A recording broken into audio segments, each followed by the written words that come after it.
Yan, good morning. Meron na naman kaming trabaho at inaabangan ko.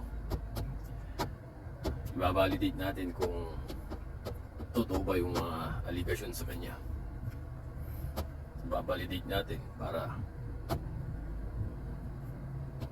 malaman kung siya ay mabuting tao o masamang tao. Napaka-importante ng validation o confirmation. Diba? Sa madaling salita, yung snappy na investigation. Sa trabaho ng isang pulis, isa sa pinakamahalaga yung investigasyon. Kasi dyan mo mapapatunayan o yan yung parang magiging confirmation mo kung totoo ba yung aligasyon.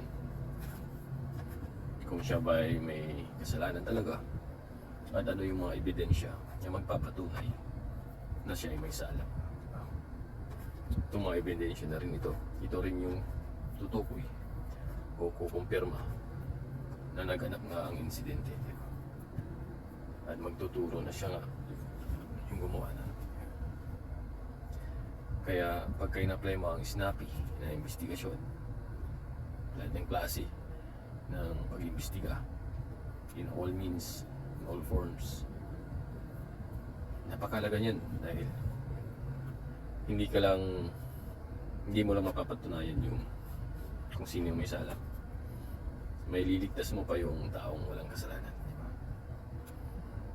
Maraming taong pwedeng mapagbintangan dahil sa lousy na investigasyon, pero pagka snappy ang ginagawa niyong validation, walang masisirang buhay.